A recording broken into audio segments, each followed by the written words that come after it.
Muy buenos días. A nombre del Instituto Peruano de Arbitraje le damos la más cordial bienvenida al segundo día de la segunda Conferencia Internacional de Arbitraje y Energía. Esta conferencia congrega abogados y especialistas en el campo energético y el arbitraje, y el día de hoy van a compartir sus conocimientos y experiencias. También agradecemos a todas las personas del Perú, Latinoamérica, que nos acompañan a través de las plataformas Zoom y Facebook Live del Instituto Peruano de Arbitraje. Le recordamos a nuestros asistentes que pueden formular sus interrogantes mediante la sección de preguntas y respuestas y mediante los comentarios en Facebook Live.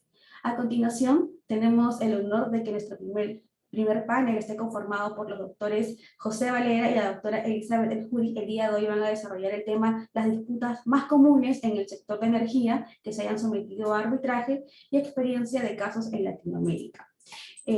Voy a presentar a cada uno de ellos. El doctor José Valera tiene títulos de abogado por la Pontificia Universidad Católica del Perú y de South Texas College of Law of Houston. Es socio en la oficina de Houston de Mayer Brown LLP y co-líder del grupo de práctica de energía. Concentra su práctica profesional en operaciones petroleras, proyectos de GNL, generación eléctrica renovable y desarrollo de infraestructura energética en las que tienen más de 30 años de experiencia, tanto asesorando para proyectos en los Estados Unidos como América Latina, África, Asia y el Caribe. También el día de hoy la doctora Elizabeth El Juri nos hace el honor de que pueda moderar el presente panel. La doctora es árbitra independiente basada en Miami, Florida. Durante toda su carrera ha ejercido derecho durante las 3 últimas décadas con un enfoque en América Latina. Ella funge como árbitro en arbitrajes internacionales relacionados con la región bajo las reglas de la ICC, ICDR, la UNCITRAL, CIADI. La doctora también fue ejecutiva de Sierra Oil Gas, una empresa petrolera creada para fondos de inversiones privadas. Antes de Sierra ejerció derecho por 27 años en 2 firmas globales de abogados, específicamente hasta diciembre de 2015. La doctora fue socia encargada de América Latina del estudio Norton Rose y socia senior en las áreas de arbitraje internacional y energía y recursos naturales. La doctora es egresada por la Universidad Católica de Andrés Bello en Venezuela y de Harvard Law School, y está autorizada para ejercer Derecho en Nueva York y Venezuela.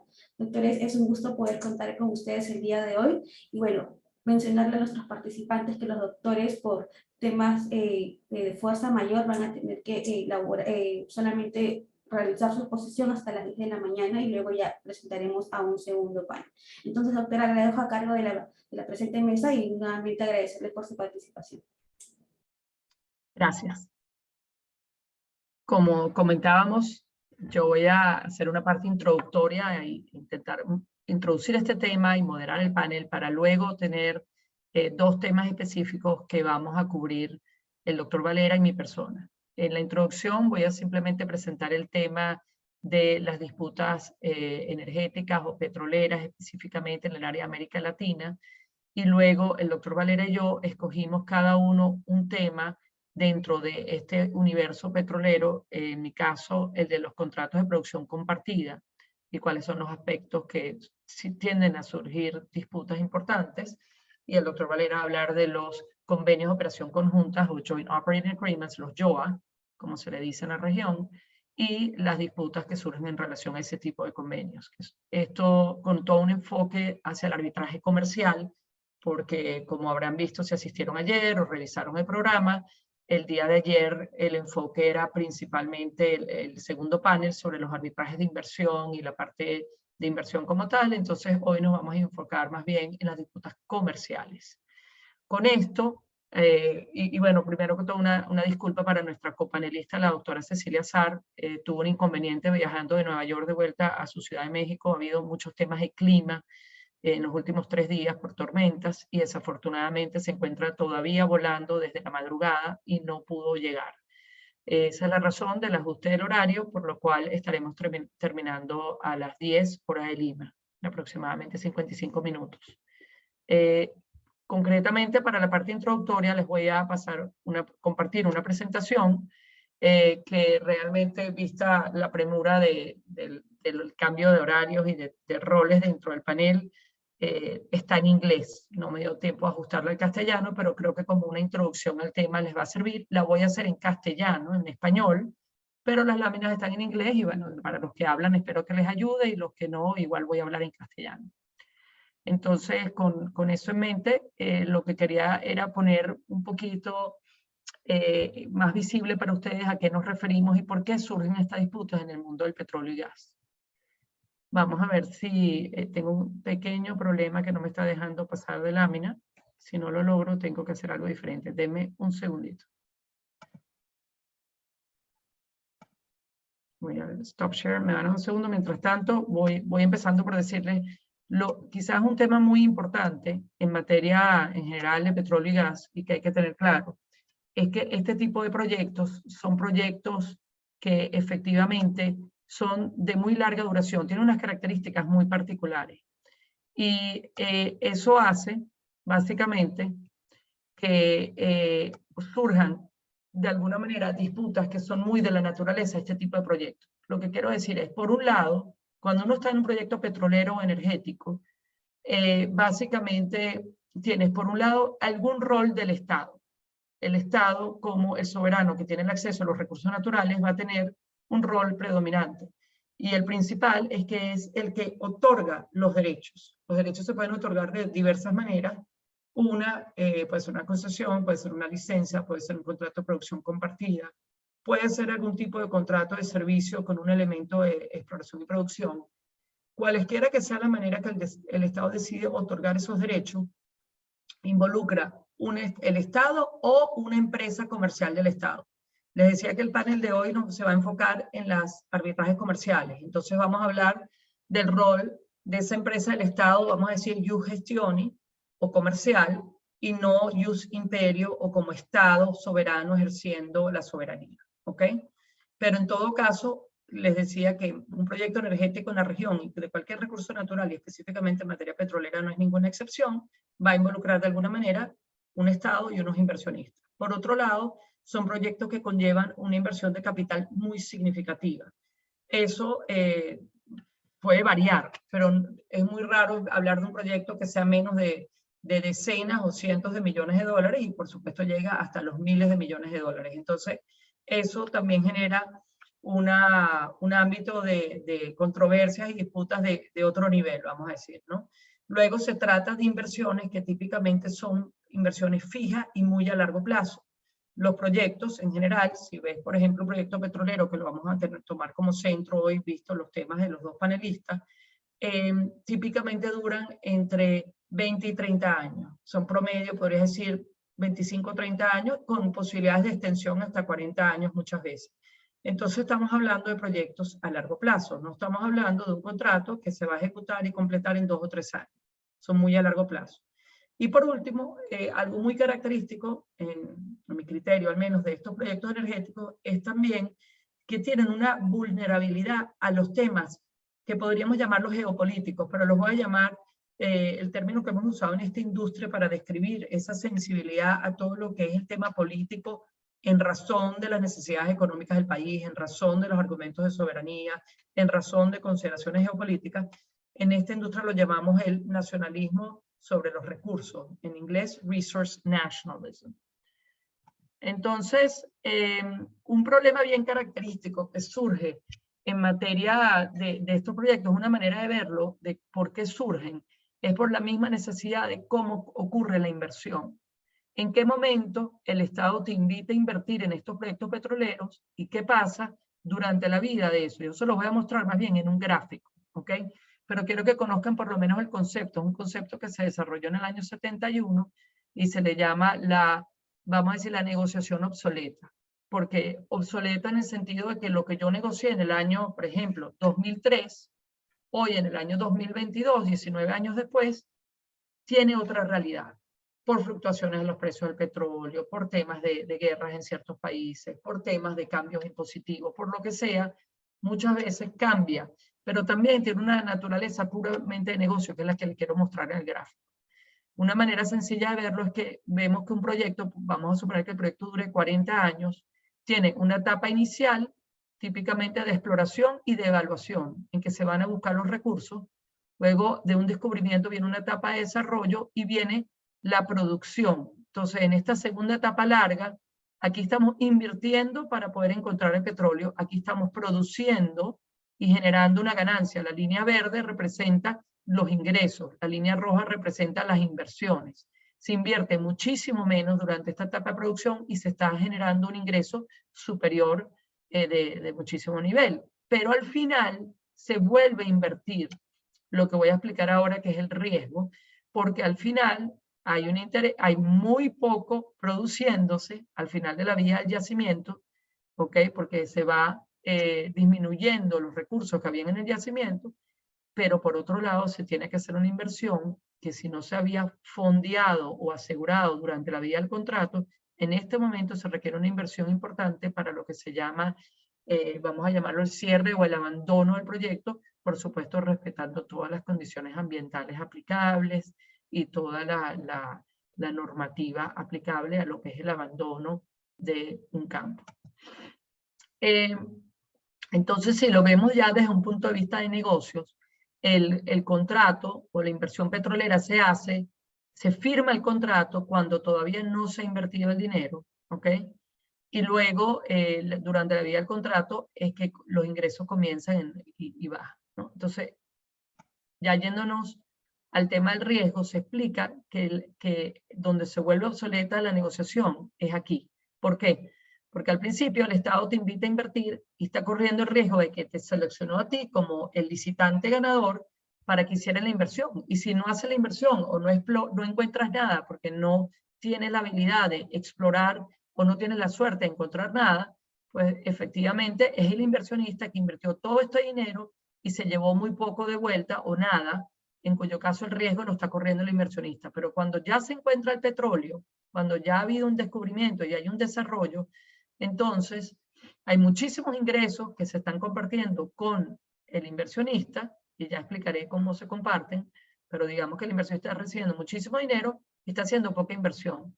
Entonces, en este momento hay un incentivo para el Estado, estamos hablando, vamos a decir, desde un punto de vista propietario de los recursos naturales, hay un incentivo natural, aunque desde el punto de vista del derecho no sería correcto, para decir, ahora que ya encontraste petróleo y ahora que ya hiciste toda la inversión, me llevo el proyecto, lo expropio.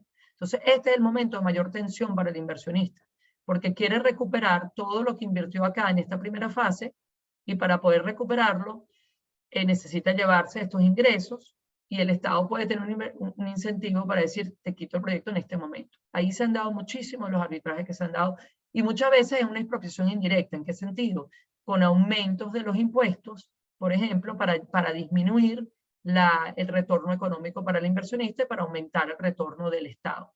Y finalmente eso se vuelve a invertir cuando el inversionista pues tiene la posibilidad de agarrar, irse y dejar un desastre ambiental, que normalmente no lo hacen y ya les voy a explicar por qué, pero ahí la atención la tiene el Estado porque quiere que se hagan las inversiones para el abandono. ¿Ok? Entonces, ¿cómo se impide que ocurra esos incentivos inadecuados a que el Estado tenga la tentación de quitar el proyecto o el inversionista al final tenga la tentación de irse sin cumplir con sus obligaciones? Eso se hace con una cantidad de incentivos y de ciertas, vamos a llamarlas prohibiciones, que se ponen en el contrato para tratar de mantener lo que se le llamaría, yo lo quisiera llamar algo así como un balance económico, y que esté alineado los intereses económicos y fiscales del contrato, tanto para el inversionista como para el Estado que lo invitó a invertir. Por supuesto, en términos de los mecanismos que se usan para defender el contrato y lo que a lo mejor llamaríamos pacta sunt servanda entre los abogados, se utilizan cláusulas de estabilidad, que las voy a mencionar después, pero también, por supuesto, por ejemplo, tener arbitraje internacional vinculante.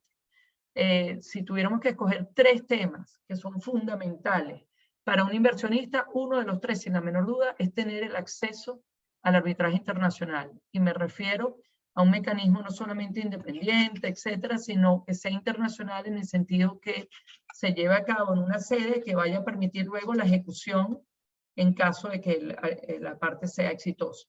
Todo eso genera una cantidad de temas prácticos que seguro han escuchado ayer y van a escuchar hoy en el siguiente panel, que van a hablar de ejecuciones del agua. Y por último, también se crean incentivos para, por ejemplo, en el régimen fiscal, para tratar de alinear los intereses tanto del Estado como del inversionista en un proyecto petrolero. Pero evidentemente, pues surge cierto, y yo aquí ya voy a parar, pero se los menciono para que lo lo tengan solo como un título introductorio, pues surgen los temas de riesgo político asociados a estos proyectos, que se traducen en las posibles expropiaciones directas o indirectas, las posibles violaciones del contrato o repudiación del contrato o de alguna manera nulidades de los contratos, las negociaciones forzosas que han ocurrido por muchos lugares en Latinoamérica donde el Estado se ha sentado y ha dicho: la administración pasada les ofreció estos proyectos, yo no estoy de acuerdo, los vamos a renegociar. Esas renegociaciones forzosas, aunque no constituyan en teoría una expropiación directa, pues afectan y son parte de ese riesgo político que se sufre en este tipo de proyectos a largo plazo. Y por supuesto, hemos visto muchísimas restricciones al arbitraje internacional. Yo les comentaba que el arbitraje internacional era muy importante para garantizar los derechos de ese inversionista. Entonces, ese tipo de restricciones, por ejemplo, y las hemos vivido todos los que vivimos en Latinoamérica, en el caso de Bolivia, Ecuador, Venezuela, por nombrar algunos países, se han denunciado, si no es el CIADI, son algunos de los tratados, o no se han renovado los tratados, o se han denunciado otras convenciones internacionales que eran relevantes, todo lo cual, por supuesto, afecta la inversión. ¿Y cómo se mitiga ese riesgo político? Bueno, uno de los temas que voy a tratar, si el tiempo lo permite, de tocar un poco más, va a ser el tema de la famosa cláusula de estabilidad, que realmente no hay un solo tipo de cláusula de estabilidad. Hay variantes. Perú es uno de los países que tiene una estabilidad fiscal, por ejemplo, que muchos países en Latinoamérica no ofrecen, pero algunas son con aprobaciones del legislativo del país, otras no, otras son soluciones más contractuales. Ahí les pongo los nombres por los que se conocen. Y por supuesto hay otro tipo de disposiciones que se pueden incorporar en estos contratos de modo de minimizar ese riesgo político. Y el riesgo de ambas partes realmente. Hay por ejemplo, las garantías de la casa matriz, hay cómo se maneja el tema de la fuerza mayor, cómo se maneja las actuaciones del Estado, y el acto del Estado es o no un caso de fuerza mayor, act of state, se incluye o no se incluye, y todas las consideraciones relacionadas con eso. Entonces, en algunos proyectos que no sean así de miles de millones de dólares, hay la posibilidad también de contratar el seguro de riesgo político, cuando están disponibles, cuando no, con multilaterales, con entes financieros, porque no son multilaterales también. Está la posibilidad de estructurarse a nivel de tratados de inversión, que seguramente ya tocaron ese tema ayer, y todo lo que hay que hacer para quedar realmente protegido con un tratado de inversión. Entonces, lo que queríamos hacer en esta primera parte, y ahora sí va a ser más un panel, digamos más una conversación con ustedes, era simplemente dejarles el tema de que cuando hablamos de las disputas en materia energética, estamos hablando de algo muy especializado, que tiene la naturaleza de esos proyectos, conllevan a un tipo de temas que no se dan en todos los proyectos que someten a arbitraje. Los temas políticos, geopolíticos, son absolutamente impactantes en lo que son estos proyectos. Les voy a dar un ejemplo. El día de ayer, los Estados Unidos declaró una emergencia energética nacional. Esta declaración es al menos por 2 años. La declaran, dicen que hay 2 causas para esta emergencia energética nacional. Una es la guerra Rusia y Ucrania y todo el impacto que está teniendo en el suministro de crudos, por llamarlo así, los fossil fuels. Y la otra es todo lo que tiene que ver con el cambio climático. Pero digamos que hay, en resumen, hay una gran preocupación de que no va a haber, la declaración explica, por supuesto, que el derecho, el acceso a la electricidad es un derecho fundamental, es una necesidad humana básica, lo llama la declaración, y entonces eso tiene que ser cubierto por el Estado, y consideran que en los próximos 24 meses eso va a ser muy difícil, en razón de todo lo que está pasando, y que por otro lado, por el tema del COVID, la pandemia y demás, hay los problemas de supply chain o de suministro que han surgido asociados a todos los paneles solares, que es una de las alternativas que los Estados Unidos ha venido incentivando bastante para lograr compensar la disminución de fossil fuels y el acceso a los mismos. Y digamos que eso suena como una tormenta que está pasando, pero solamente se los quería mencionar como un ejemplo de que siempre hay imprevistos que derivan de situaciones que tienen que ver con la soberanía, etc. Entonces, ahora como les comentaba, nosotros nos dividimos los temas en dos. El doctor Valera y yo decidimos que iba a hablar yo primero de lo que son los contratos en que el Estado te otorga los derechos, y escogí el más emblemático, que es el contrato de producción compartida, en inglés PSC o PSC, Production Sharing Contract. Y eso es el contrato donde una empresa del Estado o el Estado le otorga los derechos a los inversionistas. Normalmente ellos trabajan 2 o 3 inversionistas juntos, son socios en un área, en un bloque.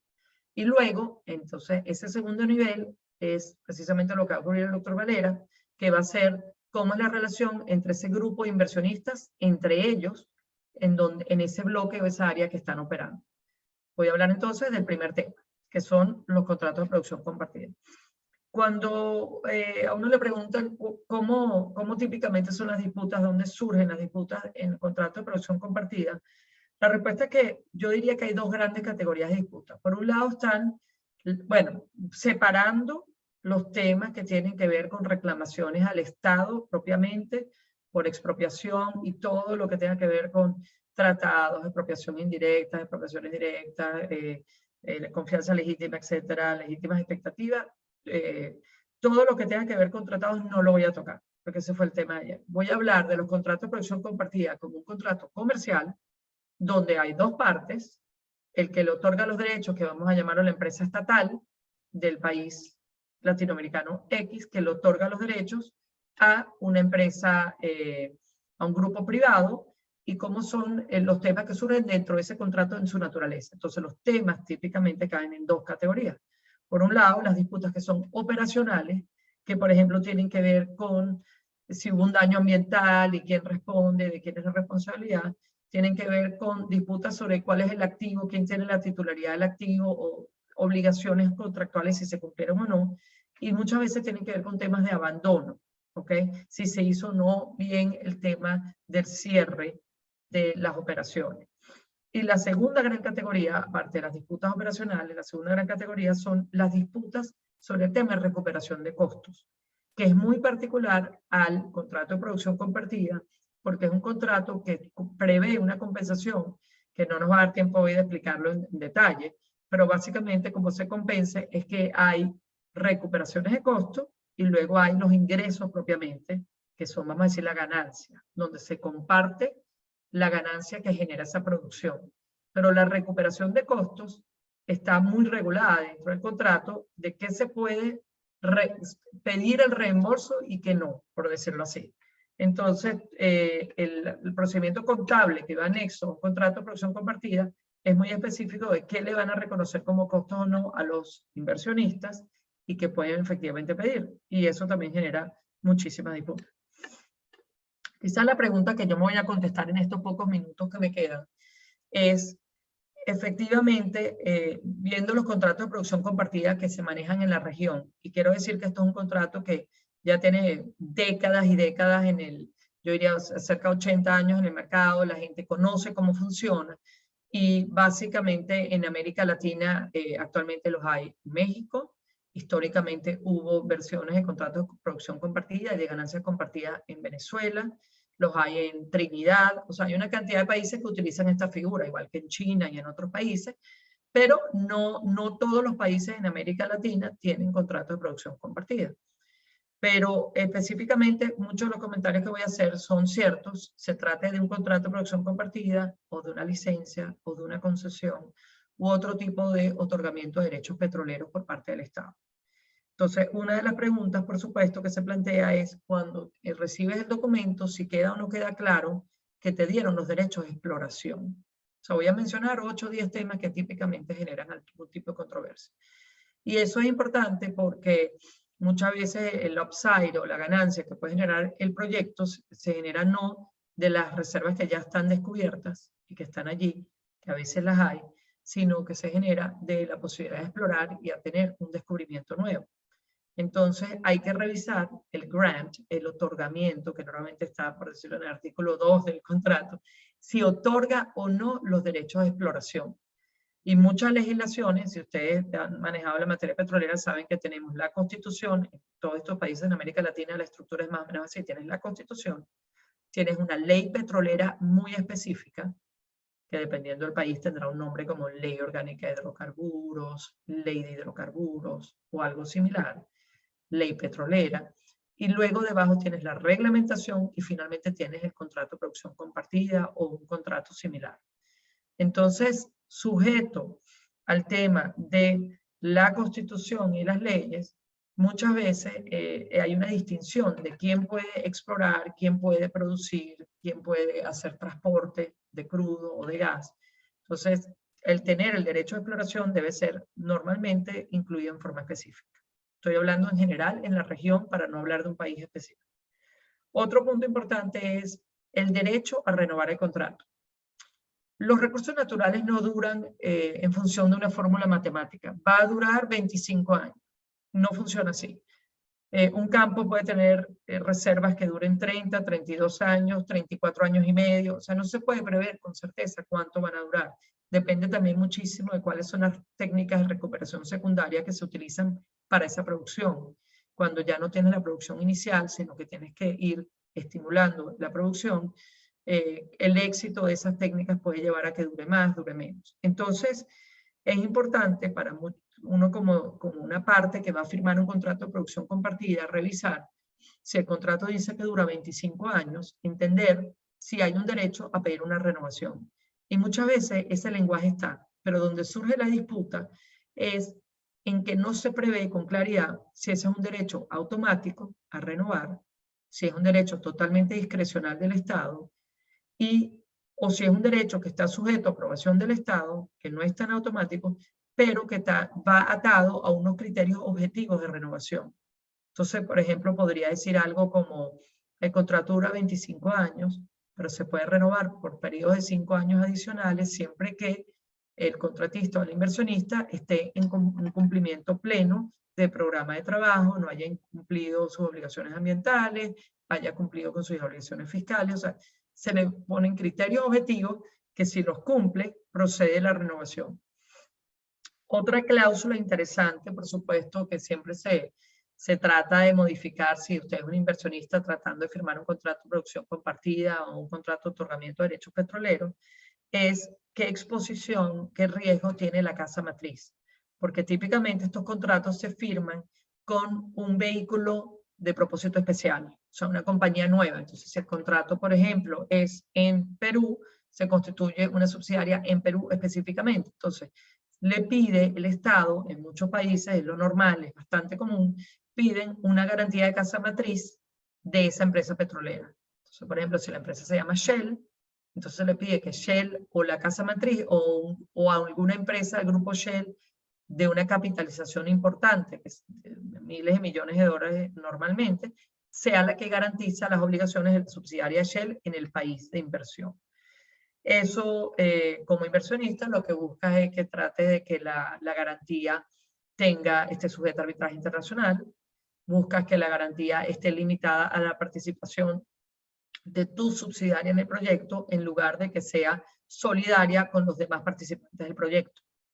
Esos son dos de los temas principales que surgen. De nuevo, por razones de tiempo no vamos a decir todo en tanto detalle, sino darle los títulos, ¿no?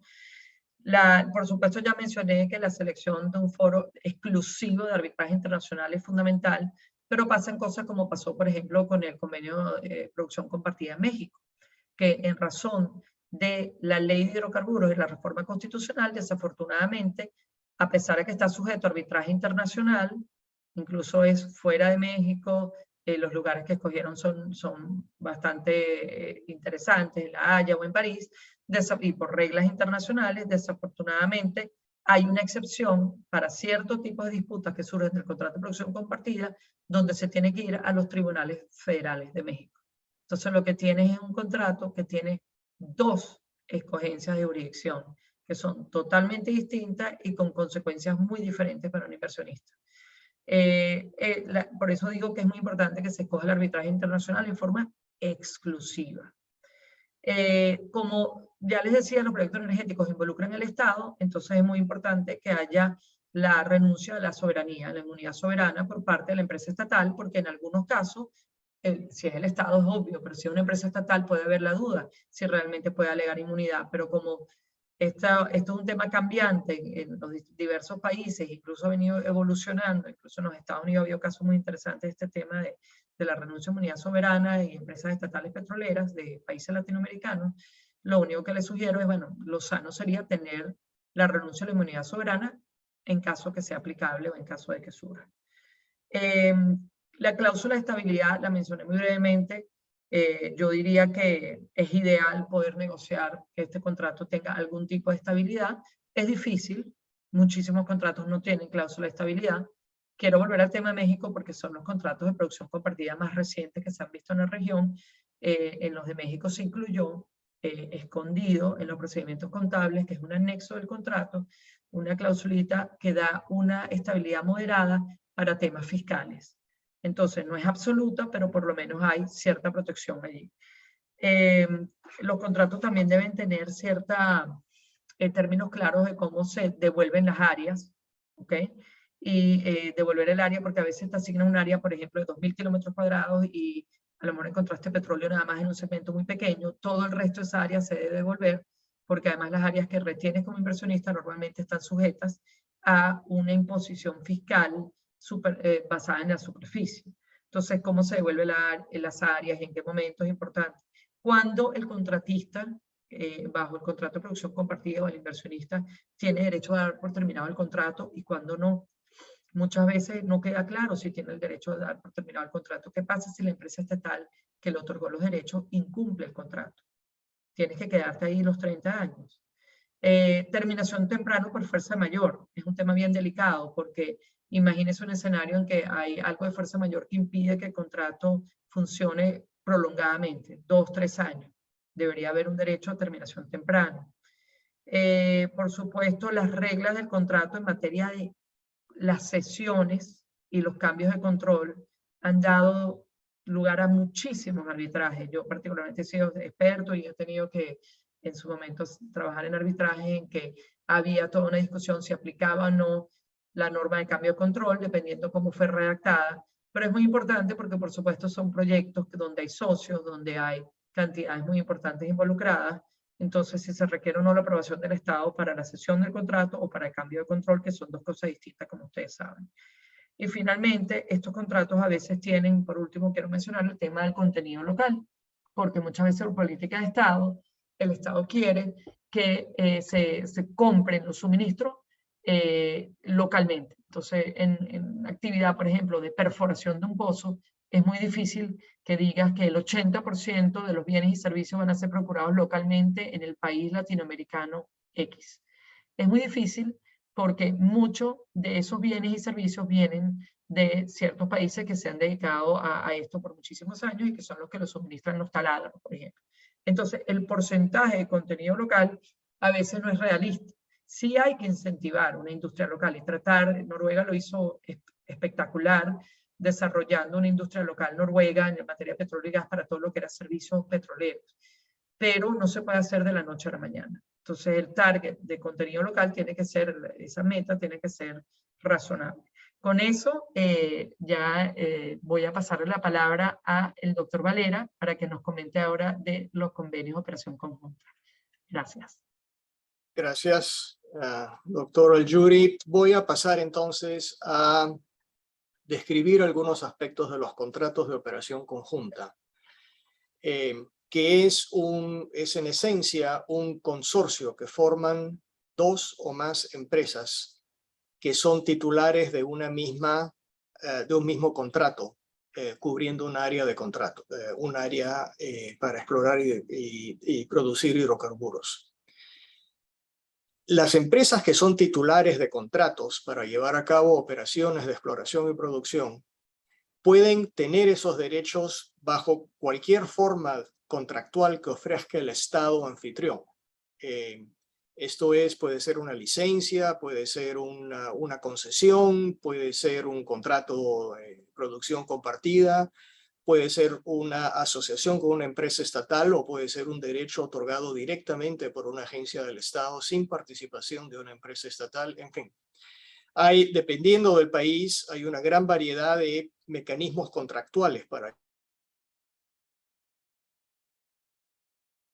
sea cual fuera ese mecanismo, lo normal es que empresas buscan compartir el riesgo inherente a las operaciones que se van a llevar a cabo bajo ese contrato. Y ese riesgo es el riesgo geológico que es inherente a una actividad exploratoria, pero también hay otros tipos de riesgos. Hay un riesgo técnico de que pueda llegarse efectivamente a poder desarrollar un campo.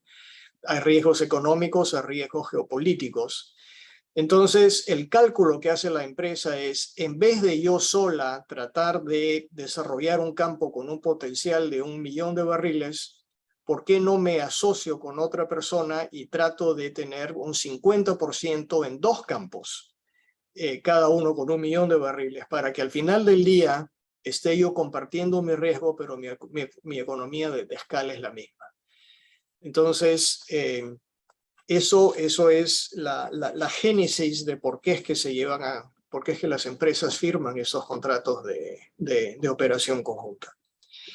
El objetivo principal de estos contratos es uno. O sea, el contexto siempre es que van a haber 2 o más empresas titulares del contrato con el Estado anfitrión. El primer objetivo de ese contrato es tener un mecanismo bajo el cual se puedan tomar decisiones entre los 2 propietarios del contrato con respecto a las operaciones que van a llevarse a cabo. Segundo, ¿quién va a tener el liderazgo en llevar a cabo esas operaciones? Y cómo vamos a contribuir los fondos que son necesarios para pagar los costos inherentes a las operaciones.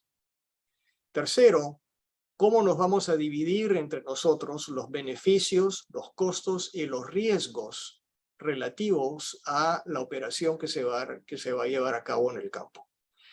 Y por último, dado que somos 2 o más empresas metidas en esto, bien puede ser que a veces no tengamos una visión común con respecto a evaluar un descubrimiento o llevar a producción un descubrimiento. Entonces, estos contratos en la mayoría de los casos permiten que algunas de las partes se abstengan de tener que participar en ciertas operaciones, y ya veremos cuáles son las condiciones que normalmente están asociados a eso.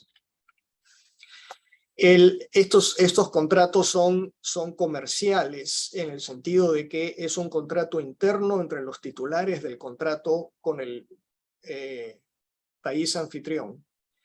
Y a pesar de que bajo la ley de hidrocarburos que sea aplicable, el contrato con el país anfitrión está sujeto a las leyes del país y gobernado por las leyes del país anfitrión, en la mayoría de los casos no le es impedido a los titulares del contrato como asociación comercial pactar en el contrato de operación conjunta que este va a estar regido por una ley que no necesariamente es la ley del país anfitrión.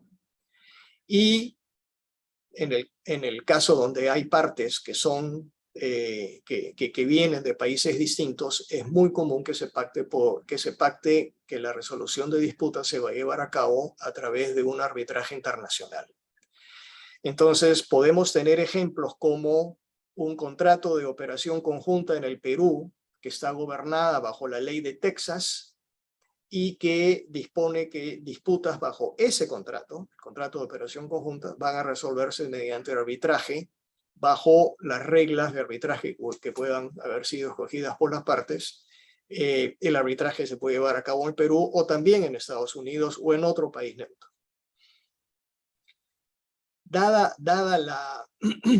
Dado lo común que son estos contratos, es que surgen muchísimas disputas y hay ciertas jurisdicciones, normalmente aquellas relacionadas a la ley que las partes escogen para resolver sus disputas bajo este contrato, que tienen amplia jurisprudencia y precedentes para poder evaluar estas disputas y ofrecerle a las partes cierta previsibilidad en cuanto a la resolución de disputas. En muchos casos, como ustedes saben muy bien, un contrato no puede anticipar el universo de situaciones que puedan presentarse. Y las partes con experiencia en la industria asumen cierto comportamiento de la contraparte, asumen cierto resultado si es que se llevara a cabo una resolución de disputas. Y eso es importante por cuanto estamos hablando de inversiones muy cuantiosas, riesgos muy importantes. Entonces, ese nivel de predecibilidad y seguridad en cuanto a el comportamiento mutuo, la resolución de disputas es sumamente importante. Ahora voy a pasar a describirles algunos aspectos bajo estos contratos que en la práctica han resultado en disputas. Y esto se puede ver en arbitrajes que hayan podido ser públicos o en otras instancias. Una de las principales fuentes de disputa bajo estos contratos es cómo es que aprobamos que se lleve a cabo una operación entre nosotros. Entonces, estos contratos normalmente a nivel internacional tienen un comité de operación donde cada una de las partes del contrato está representada. Y el contrato va a establecer una serie de decisiones que deben tomarse bajo ese comité con ciertas mayorías calificadas para que puedan entonces implementarse. Dependiendo de el nivel de gasto o el tipo de actividad que se pretende llevar a cabo, y las propuestas normalmente las hace el operador designado, pero las propuestas las puede hacer también un no operador, es que el contrato dispone ciertas mayorías calificadas para llevar a cabo la operación. Es sumamente importante este aspecto porque una vez que algo haya sido aprobado con la debida mayoría calificada, las consecuencias del contrato son muy importantes. Si es que a una persona que aunque no haya votado a favor de esa operación va a estar vinculada por la operación que se lleve a cabo, o si puede ejercer un derecho de desvincularse de esa operación y no manifestar un derecho de no consentimiento y abstenerse de participar en esa operación. Ya veremos más adelante que normalmente hay también condiciones bajo las cuales una de las partes puede abstenerse de una operación.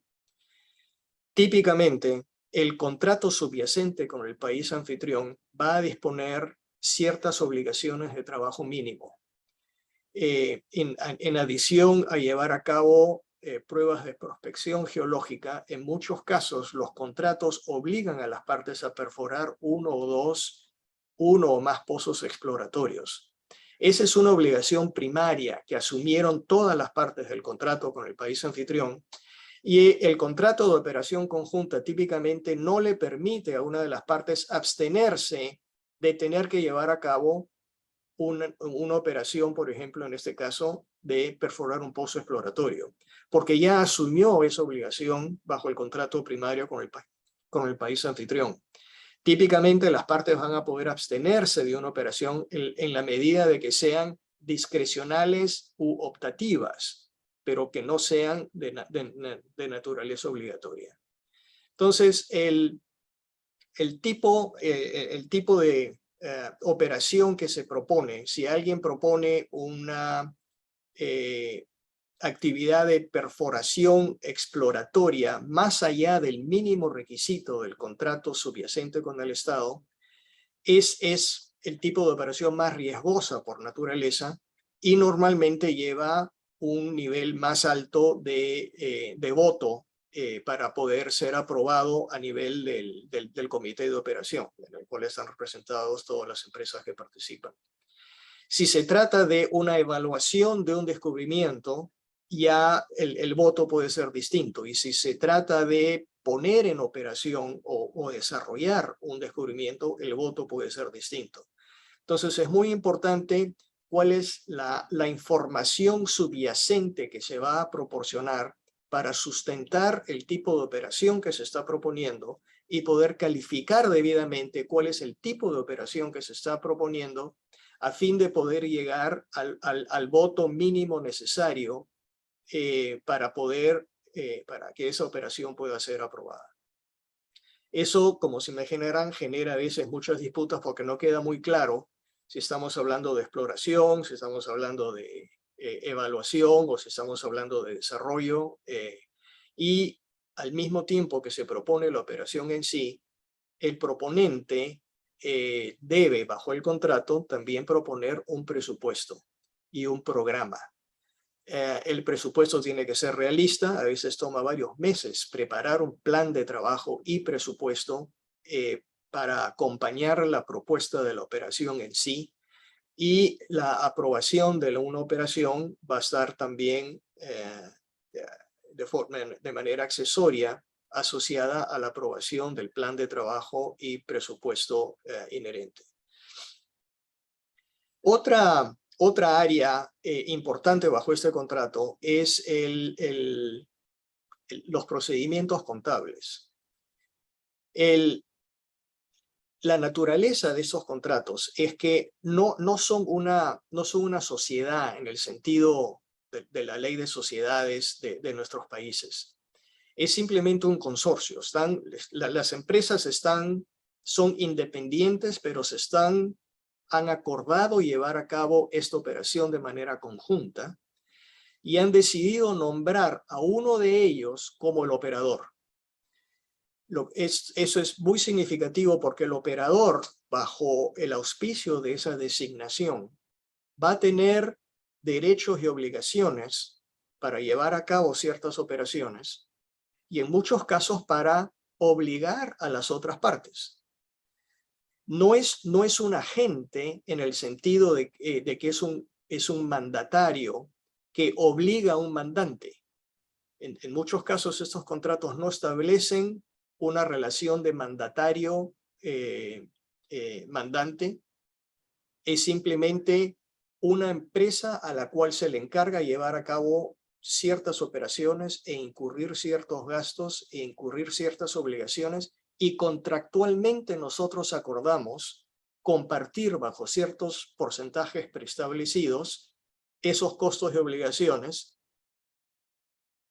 y conversamente vamos a recibir los beneficios de la operación resultante. El procedimiento de contabilidad, entonces, es el que norma cómo es que se contabilizan los costos incurridos por parte del operador en llevar a cabo la operación aprobada y cuáles son los costos que debidamente pueden cargarse a la cuenta común para que devenguen en pago obligatorio por parte de los no operadores. Ahí surgen a veces muchas disputas por cuanto un no operador que tiene que cubrir todos los meses su parte de los costos puede cuestionar ciertos costos incurridos por el operador bajo la teoría de que no fueron autorizados o van más allá del plan de trabajo o presupuesto que haya sido inicialmente aprobado por las partes. Pero es esencial tener en consideración el aspecto de obligatoriedad que tiene una operación debidamente aprobada en cuanto a que los no operadores deben contribuir su parte proporcional de los costos. Otra área relacionada a esa que acabo de mencionar y que también genera muchas disputas es qué pasa cuando una parte incumple con pagar su parte de los costos.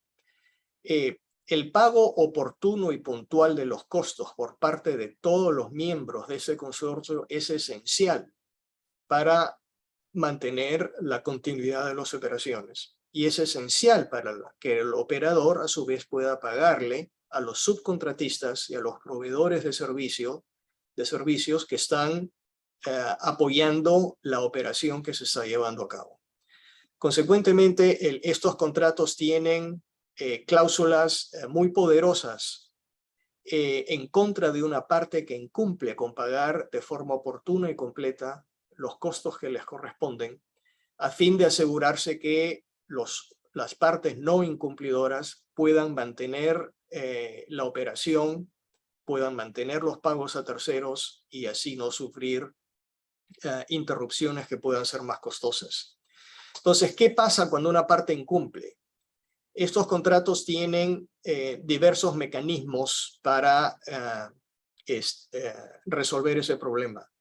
Primero, el contrato en sí mismo crea una prenda sobre la producción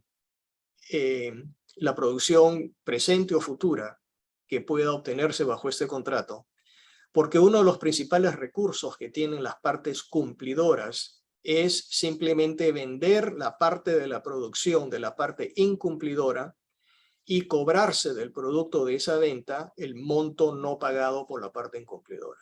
Ese es uno. Dos, los contratos también pueden disponer que las partes incumplidoras son pasivas a que sean despojadas a cambio de un pago, pero pierden su derecho bajo el contrato.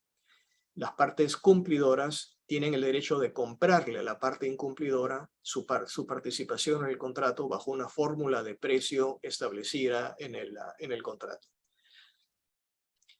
En algunos casos, cuando la operación es extremadamente riesgosa, estos contratos pretenden que la parte incumplidora, como es una exploración, simplemente se tenga como retirada del contrato y su participación en el contrato es asumida por los otros, no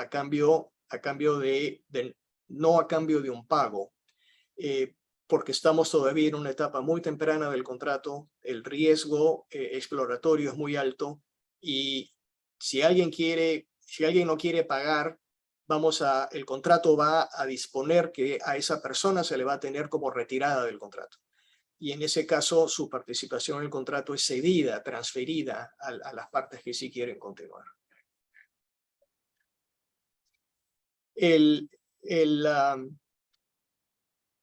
Otra parte que genera muchas disputas y que se han visto en muchísimos arbitrajes es este nivel de responsabilidad y obligaciones entre el operador y los no operadores. El operador es una parte del contrato y va a tener un porcentaje en el contrato subyacente con el país anfitrión, 20, 30, 40%, lo que sea. Y el otro u otros miembros del consorcio van a tener el resto de la participación en el contrato.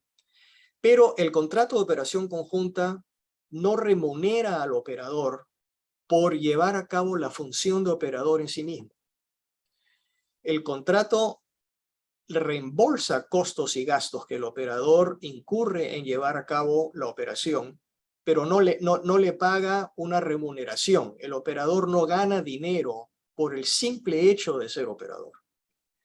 Consecuentemente, estos contratos disponen de manera muy clara y precisa que, como consecuencia de ello, el operador no asume obligaciones frente a los no operadores, más allá de las que le corresponderían en proporción a su participación en el contrato.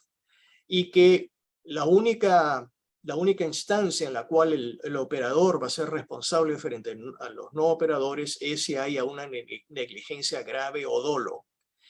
Pero aún en el caso de que haya una negligencia simple y hay un accidente en el campo y una persona resulta herida y esa persona demanda al operador, lo que va a suceder es que el operador le va a dar curso a los no operadores y les va a decir: yo voy a tratar de transar este reclamo, pero en la medida que haya que hacerle un pago a esa persona demandante, ese pago va a ser compartido con todos. Ese es el concepto de empresa. Estamos todos juntos en esto y estamos interesados en los beneficios, pero también tenemos que pagar nuestra parte correspondiente de todos los costos y obligaciones y responsabilidades. Y yo como operador, como yo no estoy ganando nada en esto, solamente voy a pagar la parte que me corresponde en proporción a mi interés en el contrato, salvo que haya yo sido o cometido negligencia grave. Entonces, esto genera muchas disputas, obviamente, porque cuando el operador le pasa la cuenta a los no operadores por un costo o una obligación imprevista resultante de un accidente o resultante de cualquier otro evento, los no operadores quieren estar seguros de que efectivamente están obligados a pagar esos montos. Y el operador tiene que probar que efectivamente esto es algo que le corresponde a los no operadores. Y el contrato de operación conjunta tiene que ser muy claro en establecer este sistema. Remover al operador es otra parte del contrato que genera disputas.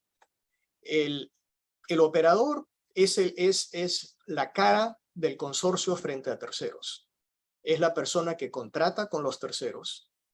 Nuevamente, no como mandatario. Contrata en muchísimos casos bajo su propio nombre. Y es la titular de contratos con subcontratistas, con proveedores de servicios. Es la persona que interactúa con el gobierno o las agencias regulatorias. Entonces, en la medida que pasa el tiempo, el operador tiene muchísimos antecedentes y relaciones contractuales en relación a estas operaciones.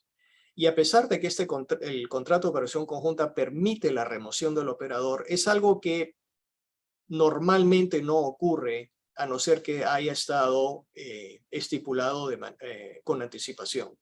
Pero las circunstancias en las cuales un operador puede ser removido es si es que entra en insolvencia o si es que su participación en el contrato se reduce a un porcentaje por debajo de un mínimo.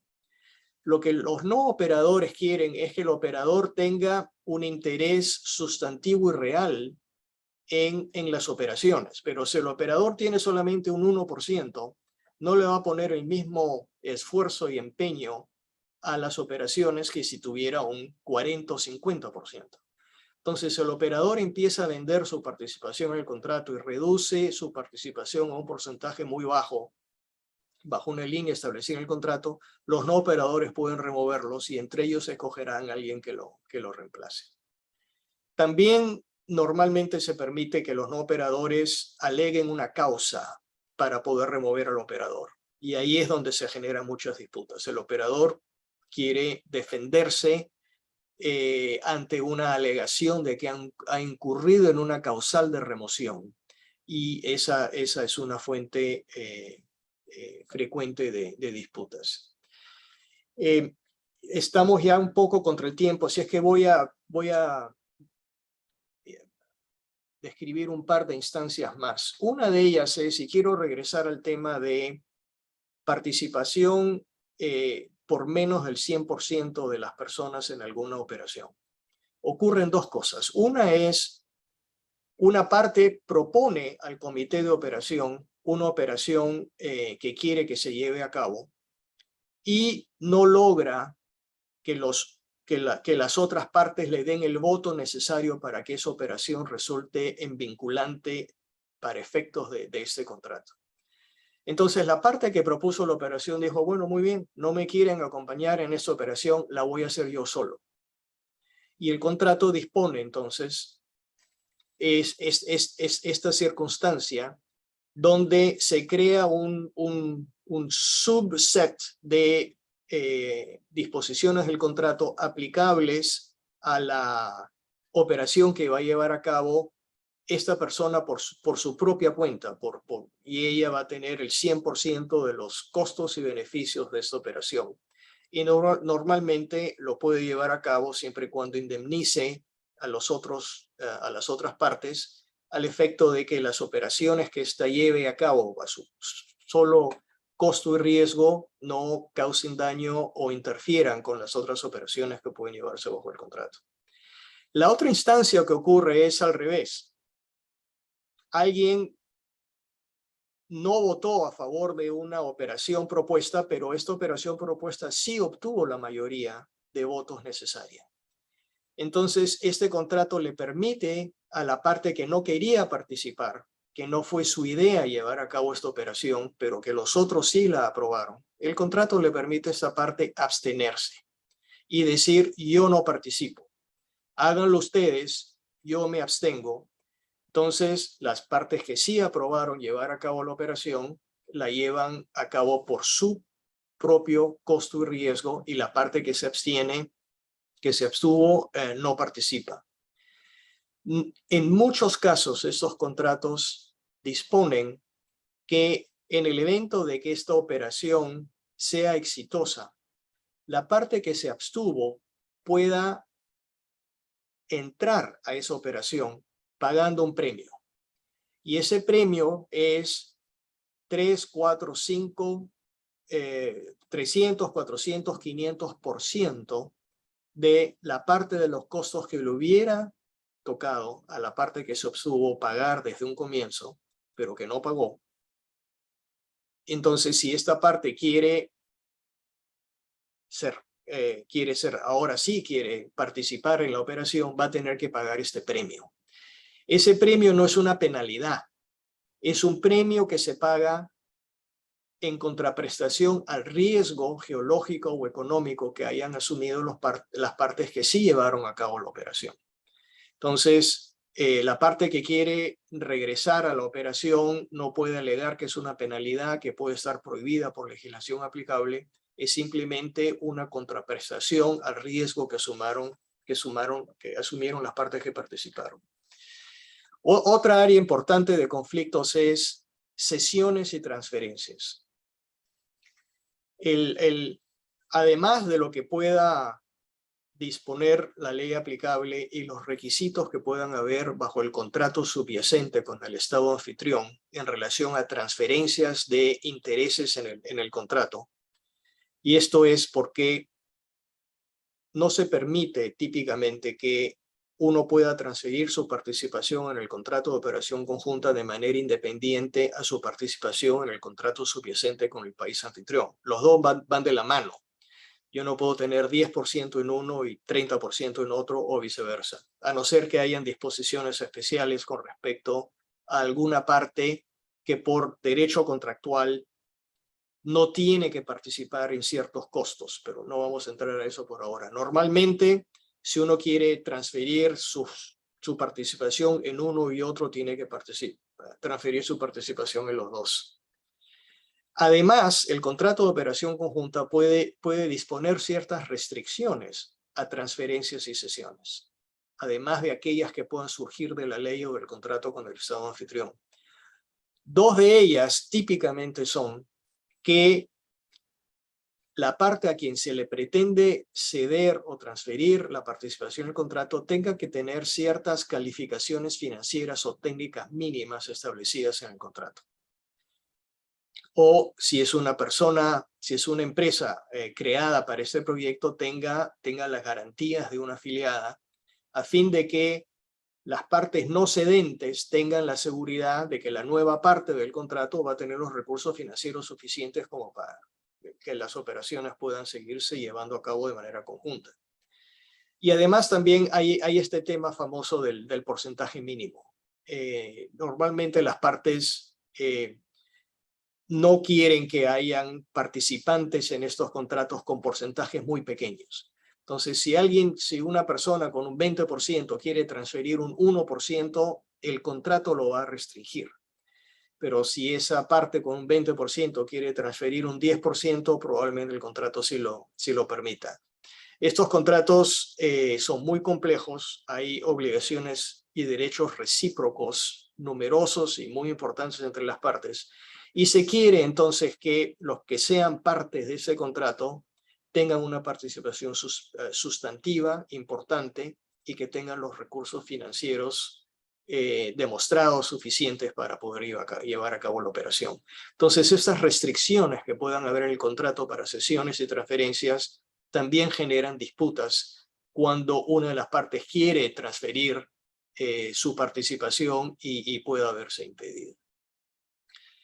Bueno, doctor El Yuri, con eso doy por terminada mi parte y, no sé, abrimos la sala a preguntas si es que hay alguna. Sí, estoy viendo que no hay preguntas y como ya estamos un poquito sobre la hora, si nadie tiene una pregunta en este exacto momento, le voy a pasar entonces la palabra a la doctora Valeria, que me pidió que va a encargarse de cerrar el evento. Gracias, Valeria. Gracias, José. Muchas gracias a ustedes, doctores. Definitivamente ha estado muy interesante sus participaciones y bueno, agradecerles y valoramos mucho su participación el día de hoy en este segundo día de la Conferencia Internacional de Arbitraje y Energía, ¿no? El día de hoy la clausura está a cargo de nuestro director académico, el doctor José Espinosa, a quien le cedo el uso de la palabra para que pueda clausurar el evento. Valeria, muy buenos días. ¿Me confirmas, por favor, que me puedan escuchar bien?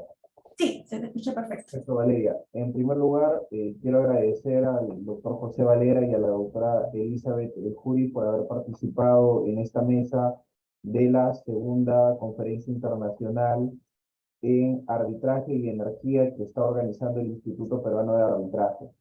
El Instituto Peruano de Arbitraje decidió organizar esta conferencia debido a que, como todos conocen, los proyectos energéticos que suelen ser largos, complejos, eh, y tienen una importancia en nuestro sector, está afectado por factores en la ejecución de los contratos que pueden ser geológicos, políticos o también por regulaciones ambientales.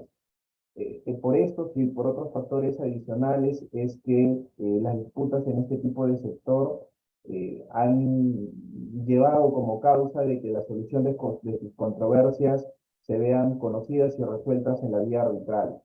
En la práctica, como nosotros conocemos, las disputas en el sector de la energía se pueden dividir en cuanto a su mecanismo de resolución de controversias en el arbitraje, a arbitrajes de inversión y arbitrajes comerciales.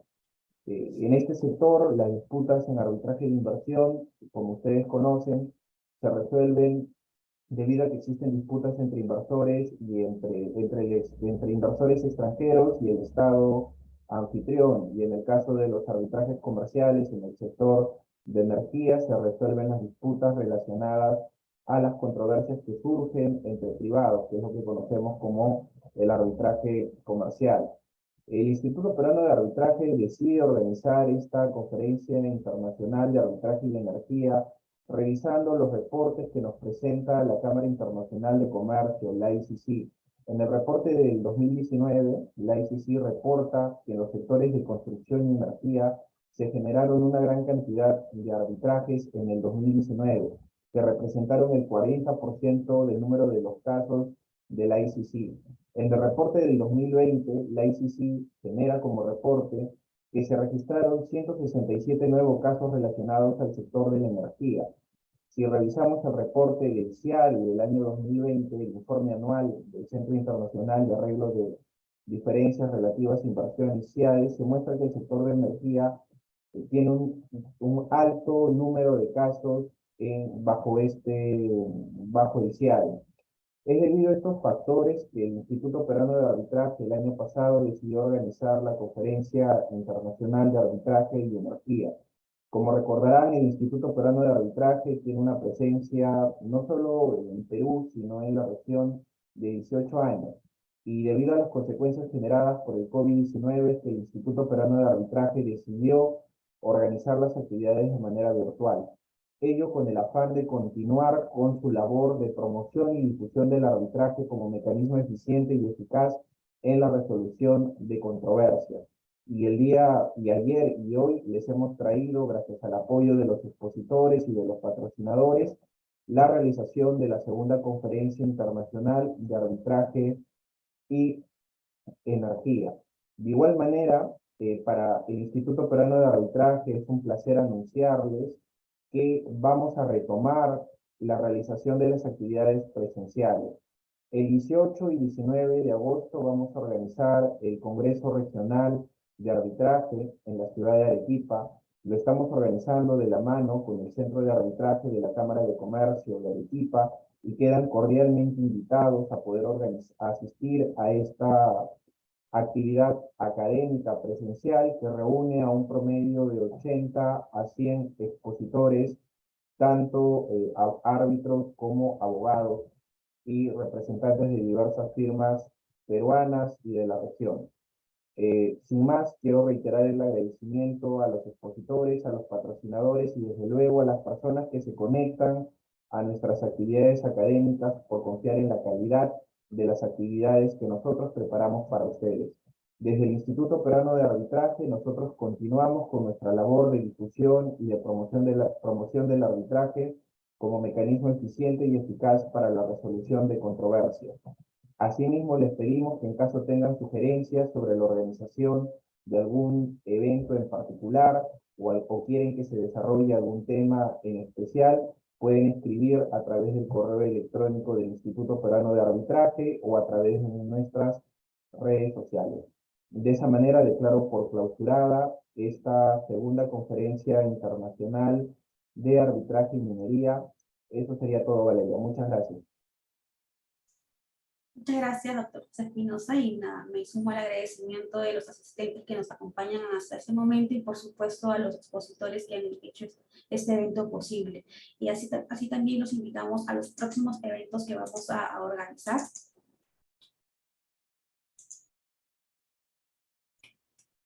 Los invitamos a la cuarta Conferencia Internacional de Perú-España que se llevará a cabo los días 13 y 14 de junio.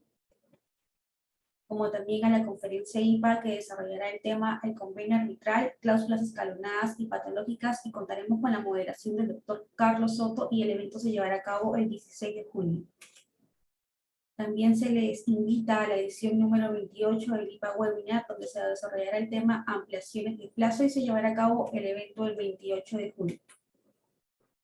Asimismo, se les invita a la tercera Conferencia Internacional de Peritos y Expertos Legales que se llevará a cabo los días 7 y 8 de julio. Asimismo, les comentamos de que el estudio Carlos Soto y Asociados también está promoviendo el arbitraje y llevará a cabo el conversatorio arbitral en el que se desarrollará el tema límites de la confidencialidad en el arbitraje. Por último, se les invita al Seminario de Derecho Civil Manuel de la Puente y Lavalle en su 14ª sesión, donde desarrollará el tema la buena fe en la contratación, y estará a cargo como moderador el doctor Carlos Soto, y contará con la invitación, con la participación del doctor Eduardo Barbosa, Eduardo Benavides y el doctor Yuri Vega. Sin más que agregar, los invitamos a que nos sigan en nuestras redes sociales y hasta un próximo encuentro. Muchas gracias a ustedes por habernos acompañado también en la clausura. Gracias.